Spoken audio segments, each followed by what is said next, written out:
The Q5 is an excellent all-rounder. Leaving the leisure cars aside, it's probably all the car that you'll ever need. It's got an eager drivetrain, it's spacious, it's kitted out quite well, and in a sea of cars that have started looking overtly aggressive or sporty, it has and has had quite a pleasant vibe to it. In fact, the first generation of the Q5 was a massive success. It went from strength to strength for over 9 years. And the new one, it's an instant hit too. In fact, Audi India tells us that they received 500 orders for these in the first month of its launch itself.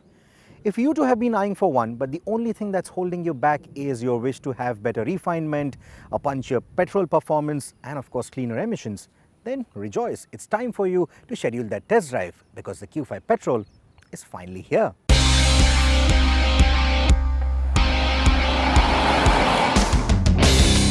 The hard-to-understand Audi nomenclature classifies this as the Q5 45 TFSI, which points towards the 1984cc turbocharged 4-cylinder petrol engine. It is the same engine that also does duty in the Q7 and is the only petrol engine option that the Q5 currently ships with anywhere in the world.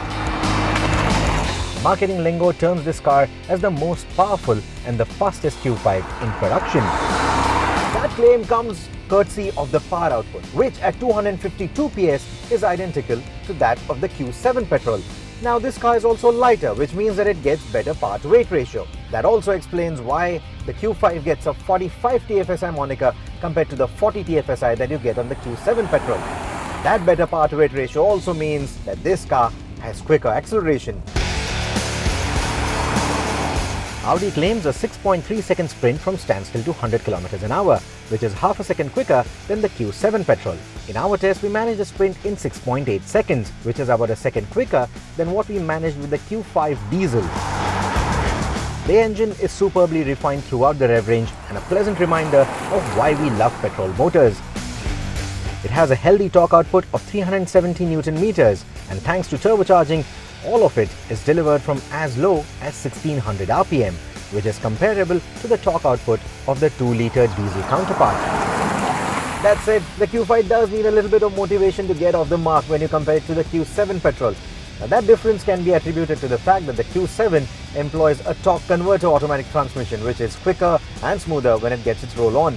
The Q5, on the other hand, employs the 7-speed DSG, which does induce a bit of head shake at crawling speeds, but impresses with its meaty mid-range pull. And then you have this surge of power kicking in beyond the 2000 RPM mark, which is typical of a turbocharged motor. But that turbocharging also ensures that the engine runs relaxed at cruising speeds.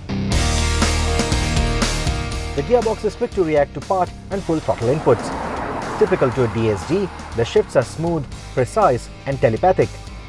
The power and torque is fed to the Quattro all-wheel drive system that is always alert and ready to alter torque between the 4 wheels to aid grip or to counter slip. The Q5 diesel is a fun driver with its adaptive suspension and the Quattro grip, and the petrol variant only makes it better with its punchier performance and noticeably sharper turn-ins thanks to that lighter front end.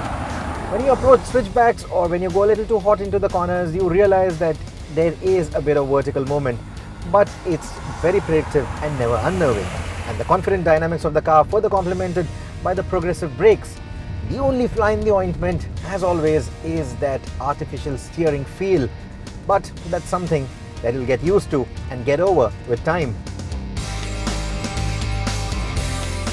The character of the Q5 suspension and drivetrain can be altered using various driving modes. So whether you're cruising on the highway, trotting in the city, having fun around the twisties, or just getting a laid-back drive on an off-road trail, there's the eco, comfort, dynamic and off-road modes that complement your intent. Cycle between these driving modes and the Q5 can be a total hoot when you're in the mood, or it can be a pleasant commuter otherwise. Visually, there is no difference between the diesel and the petrol variants of the Q5, save for the badges. It is a handsome looker on the outside and has a pleasant cabin that is spacious for 4 adults and a kid.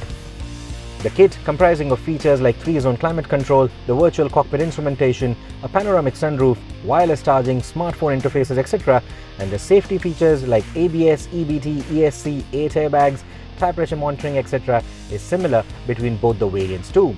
And surprisingly, their prices aren't too far apart either. I think that's a very nice move by Audi, because that leaves you with only one choice to make. Should you choose the more practical diesel variant or go with the fun quotient of the petrol?